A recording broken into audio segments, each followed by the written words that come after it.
Wow. Wow. That was pretty good. What do you guys think of that? What's that? It's pretty good. Oh, come on. What was that? Rough crowd. What do you call that? That was a flash mob. A flash mob or Yeah. a flash dance, Flash right? dance. What flash mob. What There is you go. that? What, explain Well, it. I mean, I wasn't part of it, but I think it's just where You know, I got the kind of- moves. I could, you know. Coach, got easy. Easy. This isn't in the script. That's not in the script. Uh-uh. What are you doing, Coach? Shut this off. This really isn't in the script. I liked it. Couldn't you tell I still got it? I don't Still think got so. the moves, right? I mean, Fred Astaire's rolling over in his grave right now. Fred Astaire did. Yeah. You know, music, when I hear the music, it makes me want to sing. Makes me want to dance and sing. Coach, come on. Oh, listen to that. Clap. on. Come on. Don't encourage him. Well, down in Louisiana, up to New Orleans, way back up in the woods amongst the evergreens. Keep happening. An old cabin made of earth and wood. Lived a country boy named Johnny B. Good. He never learned to read or read so well, but he could play a guitar just like ringing a bell. Help me, go, go. Go, Johnny, go, go, go. Can't hear you. Go, Johnny, go, go, go. Go, Johnny, go, go, go. Go, go. Go, Johnny, go, This go, is go. before my time, Coach. Still got it. Johnny be good. He used to carry his guitar in a gunny sack, go sit beneath the trees by the railroad track, listen to the rhythm as the trains went by. Mother made him sing, it made her cry. Everybody coming from miles around would say, my, but that country boy could play. Help me, Harry, go, go. Go, Johnny, go, go, go. Go, Johnny, go, go, go.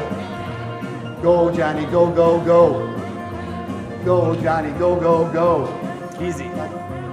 Johnny be good. Air guitar. Coach, easy there. Easy. I mean, come on, that's just too much. No, Chuck Berry's rolling over in his grave right now. I'm just killing everybody No, off. we just don't have time for this, Coach. We got to go on. We got a contest. We have a contest tonight. Between every number, Darren's going to tell a joke, and I'm going to tell a joke. You know, we always have bad joke night, right? I thought they would go, oh, not again. They must be looking forward We're to going it. to keep score. We have the Coleman family and the Aldrich family are going to rate the jokes from 1 to 5, and at the end of the program, we have a prize. I'm going to win. I mean, there's no. Did you pay him off? Is that what you did? I pay them off. Yeah.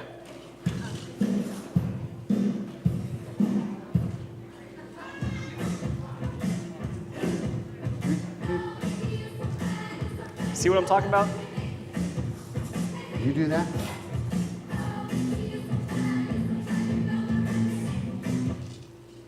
This is a classy show, I'm going to tell you. I don't know what's going on right now. All right, you do your joke. Okay, well, so there was an old man, and he had a garden. You know, he kept it up every year. He liked going out there and taking care of his garden. One day he was out there, and he noticed his little neighbor boy was over there, and he was just kind of out there playing. So he went over to see what was going on. So he said, hey, what's up, Jimmy? What's going on? Jimmy looks up at him, and he's got these big old teary eyes. He's been crying, you can tell. And he goes, well, sir, I had to bury my goldfish. My goldfish died, and I had to dig a burial for him. And he goes, oh, that's no good. And he starts looking, and he notices, this hole's about the size of a shoebox, maybe a little bigger. He goes, Johnny, that's a pretty big hole you got there for a goldfish. And Johnny goes, yeah, well, I had to bury your cat too, because it was in your cat.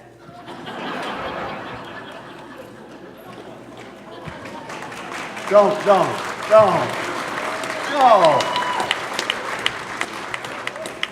You know how to sell a chicken to a deaf person? Uh-uh.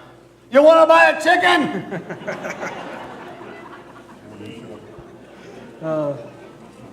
But I think now we've got our first act. We've got Shirley Cash coming up. She's got a cookie poem. So we'll see what that is. Shirley, we're ready for you. Wherever you are. There you are.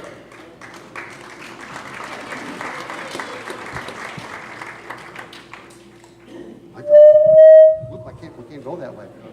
I just shut my mouth.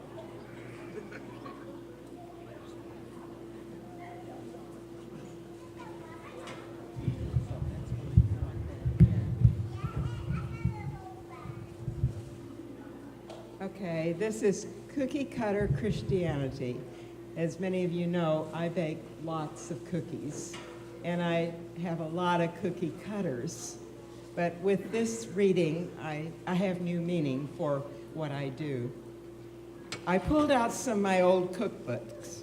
To my pleasant surprise, I discovered way in the back of my cluttered pantries was the old family cookbook. I smiled to myself as I ever so carefully pulled it down, at the same time trying to intercept the loosely filled favorite aunt recipes that were now free falling on the floor. So I looked down at this worn and torn binder of a book. I realized it was like an old friend to me. There were so many memories of family gathering around the dining room table. Memories of delectable dishes made by the loving hands of my mom and grandma. As I turned the pages, it seemed to fall open to a very popular sugar cookie recipe. As I slowly read through it, I heard myself saying, oh yeah, this one is definitely an oldie but a goodie. But something began to happen as I read through it a second time. I began to see a very interesting spiritual parallel. I saw how we, as God's creations, start out as nothing more than ingredients in God's mixing bowl. Thus saith the Lord that made thee and formed thee from thy mother's womb. Psalm 139, verse 14. We are rolled out with God's rolling pin upon the floor-coated cutting board made ready by our Master. And the Lord formed man from the dust of the ground. Then God takes his woman and man-shaped cookie cutter and presses down firmly into the pliable dough. Genesis 2, verse 7. And God said, let us make man in our own image after our likeness. Genesis 1, 26. Afterward, we are placed on a large cookie sheet and slipped into the preheated oven. Behold, I have refined thee. Though not as silver, I have tested thee in the furnace of affliction. Isaiah 48, verse 19. Next, we are removed and placed on a cooling rack, allowing us to cool down before the finishing touches are added. For he that is entered into his rest has ceased from his own works. Hebrews 4, 19. After the entire cooking process has been completed, he then takes us and very lovingly hand decorates us. He that overcometh shall be clothed in white raiment. Revelation 3:5. They had on their heads crowns of gold. Revelation 4, verse 4. Lastly, we are ready to be served to our fellow man, to be tasted and enjoyed by all. We are to remember that we are carrying about the sweet aroma of a sacrifice acceptable and well-pleasing to God, living epistles to be read of all men. Philippians 4, verse 18. As I closed my cookbook and placed it back on the shelf, I thanked my wonderful culinary friend for sharing his eternal recipe. He was teaching me that the very ingredients that are needed for life are available to me. They were written in his own how-to book. That, by the way, has been on the bestseller list for a very long time. As I untied my apron and laid it across the kitchen counter, I sat down with a glass of cold milk.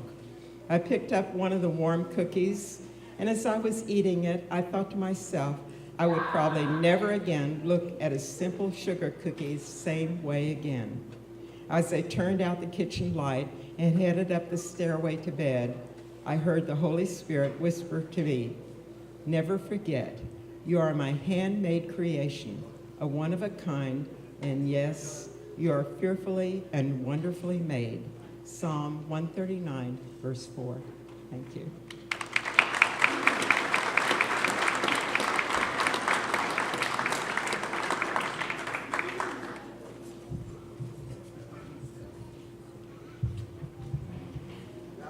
That was very good. Thank you, Shirley. She gives a lot to the church. Very good. Last year I was told that we needed to have a little class.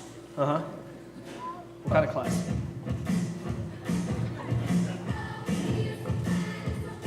Did you do that? You did. I mean, I don't have anything. Joyce did. I don't know what's going on. All right, I get to go first this time. Okay, that's fair. Okay, I'll go first. That's fair. All right. The lady was fixing supper for her children, and the phone rang. Been a long day, nothing was working. She was trying to get ketchup. I have recycled some of my best jokes, so you might have heard this.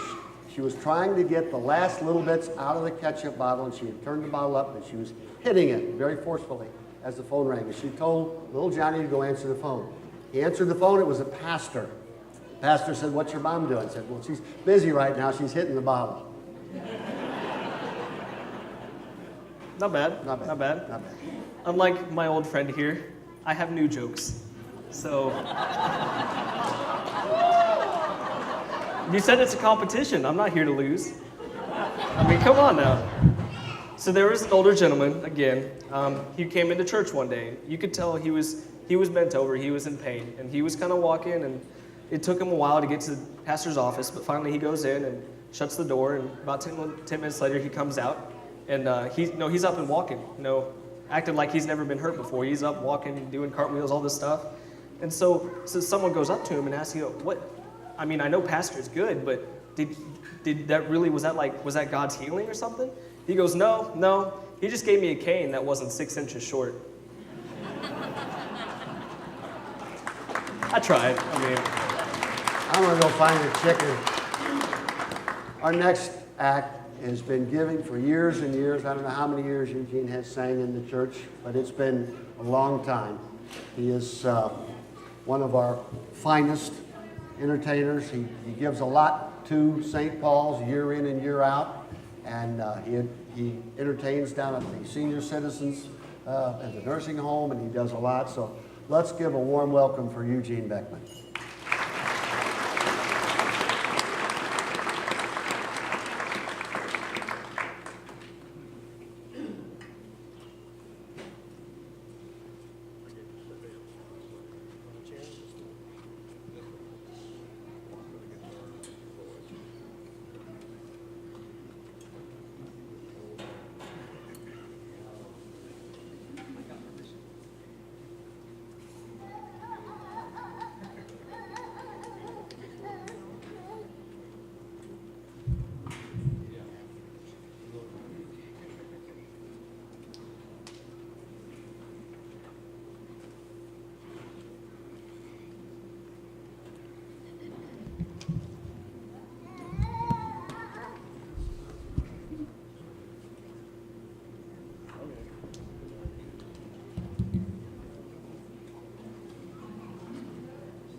good evening, everybody.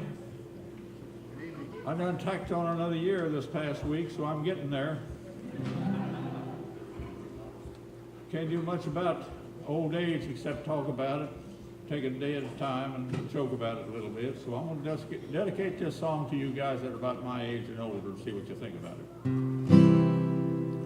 Rack up the bones, boys, put away the cues. Oh, Father Time is on the trail and he ain't going to lose. When he deals your number, he's going to call your name. It ain't no joke, it's all she wrote, this may be your last game.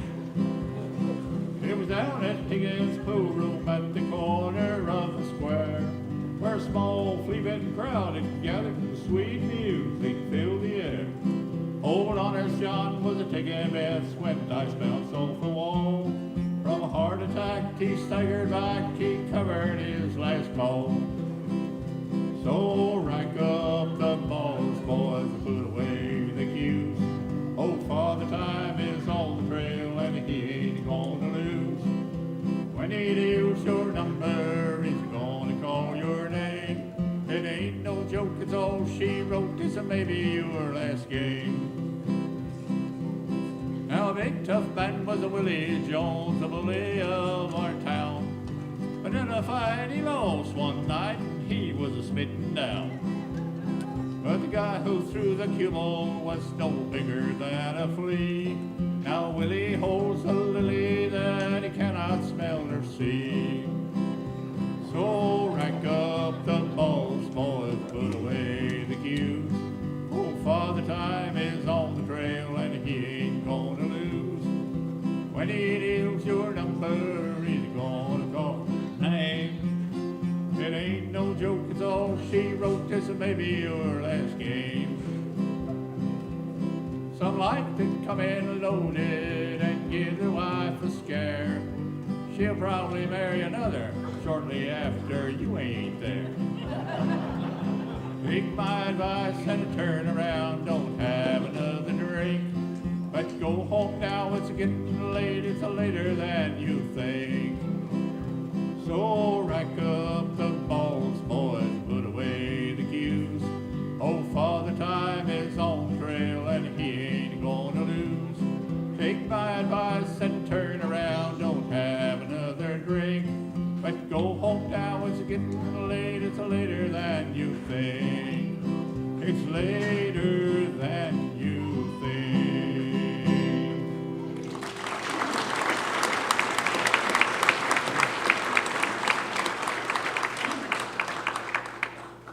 Thank you. Well, I got a song for you ladies also who have put up with us old guys all these years, so we'll sing this to you. A long time forgotten, our dream just fell by the way. And the good life he promised ain't what she's living today. But she never complains of the bad times or the bad things he's done, Lord.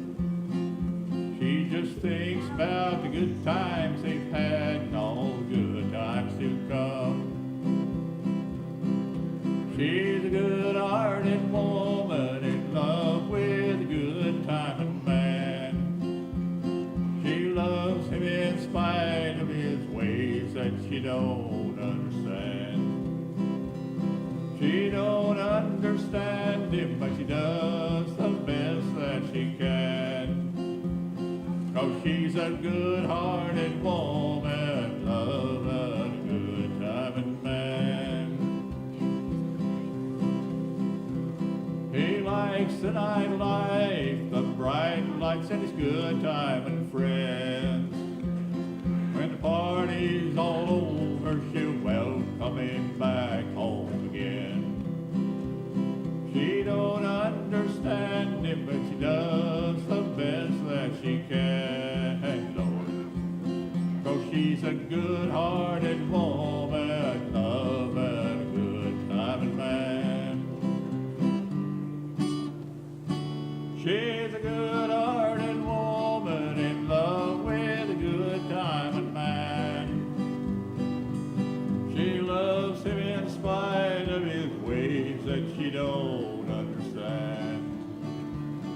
through teardrops and laughter, they'll pass through this world hand in hand, Lord. A good-hearted woman, love and a good time and man. Just a good-hearted woman, love and good time and man.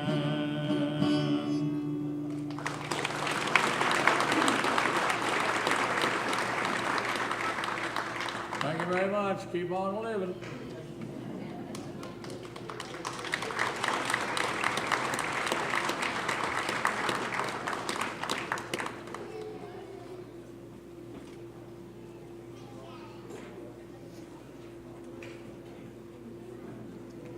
Another round of applause. Every year he comes out and does that. Who went first last time? I think you went first I last went time. first. Okay, My turn? your turn. Okay. So there was a little boy and his mom. They were walking home from school one day. And it had rained all day, but the sky was coming out. So there was a nice little rainbow in the sky. And his mom said, hey, look at the rainbow, It looks like an artist would have painted that or something. The little boy goes, yeah, I heard that God paints rainbows. She goes, yeah, that's right. He goes, he must be really talented. She goes, why is that? He goes, well, he painted it with his left hand, right? She's kind of confused, so she's like, okay, well, let's see where this is going. Why do you think he painted it with his left hand? She goes, well, the other day in Sunday school, I learned that Jesus sits on God's right hand.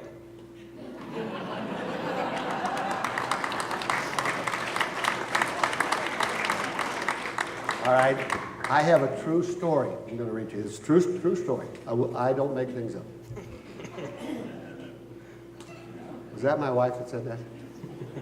A child came home from Sunday school and told his mother that he had learned a new song about a cross-eyed bear named Gladdy. It took his mother a while before she realized that the hymn was really Gladly the Cross-Eyed Bear. All right. Well, I think our next one we've got Arlene coming up. She's been coming as long as I can remember she's been doing this, but I hear she's been having some issues with the law lately. Yes, I heard that. Yeah. I think she was in jail for a while. I think so too, yeah. So she might not be here. She might still be in I don't prison. know. We just have to wait and hope because, you know, she gets kind of ornery. Yeah, she does. Okay. She does. Well, let's just go over here and see what happens. Okay.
Well, I'll tell you a little happening. I decided to take my sister out for a car ride. And so she was sitting in the back seat. And so we were out driving. And I came to that same darn stop sign that I got caught at the last time. But this time, I had it all figured out. I thought, by golly, I'm not going to let him get me this year. So I went and parked the car kind of on the sidewalk, kind of in the grass, but at least I had it before the stop sign. So I thought, I walked across the street so that I wouldn't get caught running a stop sign. And when I got over there and I thought, I'm here, my car's over there. Well, my sister was in the back seat. And so I waved at her and I thought, well, she could maybe come over and do something. She just sat there smiling and waving back. So I thought, man, this ain't gonna go good. I don't know. I'm here, my car's there, and if I get in my car and try to come back, I'll get picked up again, and I wasn't gonna have another ticket for running a stop sign. So I see him here. What are you doing here? You can't park on the sidewalk like that. Well, I didn't park all the way on the sidewalk. I was about half and half. So That's half too much. that's half too much. So, You're gonna have to move your car. well, I can't move my car because I don't know where the keys are at. Somebody come by and took my keys. My sister's in the back seat, and she can't drive it because she's only a back seat driver, so she can't sit up there in front. Well, who parked it there?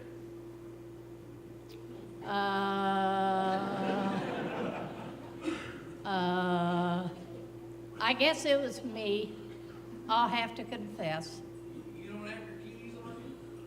Were you, come here. I've been waiting for this and waiting for this.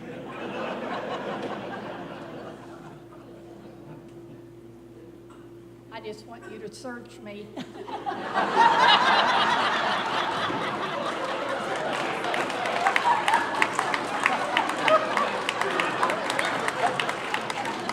You're gonna have to tow my car. Tow your car. Well, now why?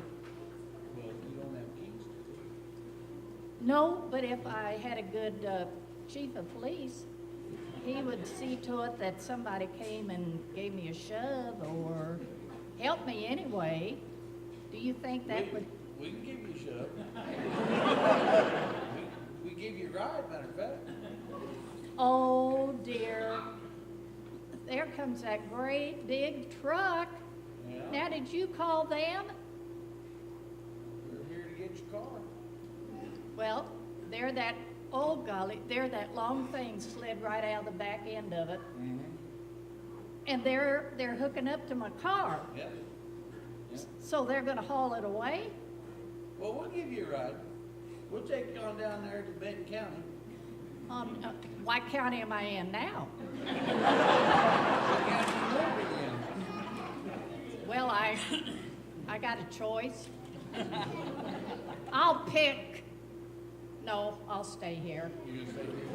So now, there goes my car on that thing behind that truck, Now you're gonna have to pay to get it out. and there sits my sister in the back seat. Just a smiling and a waving. I reckon you're gonna have to pay to get her out too. That's gonna cost you a little more though.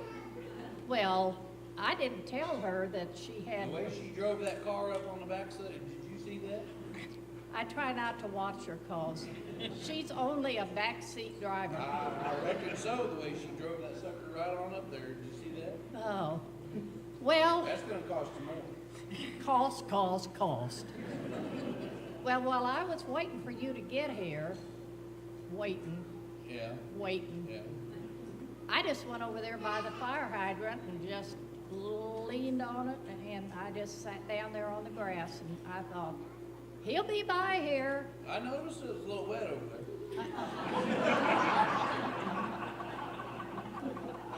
Let me tell you the story. Well, I gotta hear this one. I was sitting there by that hydrant because I just knew that you would come by and probably give me a little help. Pretty soon down the street, out come that great big old dog. He went up there and he smelled around on that hydrant, raised his big old back leg, peed right all over me. Blaming it on the dog, are we? Oh, well, Yeah. you ought to seen him. I mean, First your sister driving the car from the back seat, and now it's the dog's fault.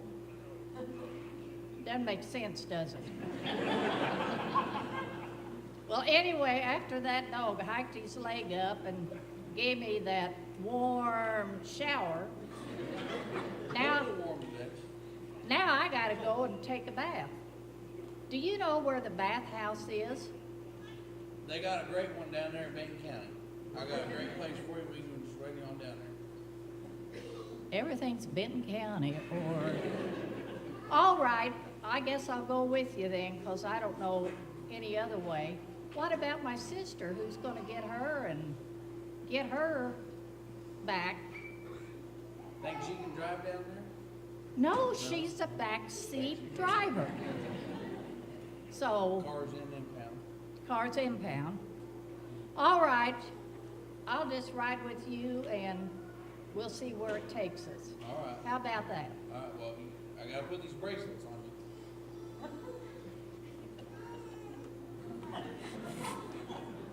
All right. You like jewelry? Oh, that's pure silver. I knew you'd like it. I like Pierce. Brought them just for you. All right. Hook me up. All right, here we go. Oh, that's too tight. I'm sure it is. They're heavy.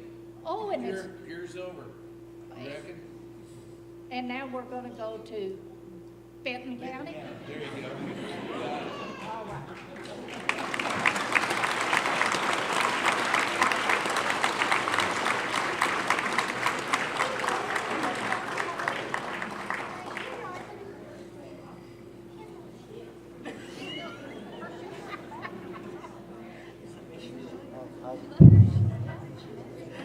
I wonder about her sister. Oh yeah, who knows how long she's been back there? Hey, give it up for Early. And how about our chief of police? How about that? He does a great job for our community. And here he's coming up and helping us out there. How do we follow that with jokes? I mean, it's your turn, so you got to go back Oh, on yeah, that. naturally it'd be my turn. Okay? Well, did you guys hear about the 98-year-old man that married the 26-year-old woman, and she caught him cheating with a 50-year-old woman? And she said, what could she possibly have that I don't? And he said, patience. All right. Thank you. I had 2 claps. All right. So there was a couple. They decided to go out on a date. So they decided to go ice fishing. Obviously, it was the guy's idea. But they go out and they decide, I'm going to cut a hole right here and we're going to drop our line in, and however you ice fish, I think that's how you do it. But they're fishing there for a little while, and all of a sudden they hear this loud voice, like it came from heaven. They said, "There are no fish here." They're looking around and they don't see anybody. So they're like, all right, well, maybe we should go try over here. So they walk over here, they cut their hole, they drop a line in. They're sitting there for a little bit. They hear, "There are no fish here." So they're thinking, nobody's here. Who's saying this? So they walk over, they try it one more time. They cut a hole, drop a line in. "There are no fish here." So finally the man, he's kind of frustrated because they haven't caught any fish. And he looks up and he says, God in heaven, is that you? All of a sudden the voice responds and goes, no, this is the skating rink manager. There are no fish here.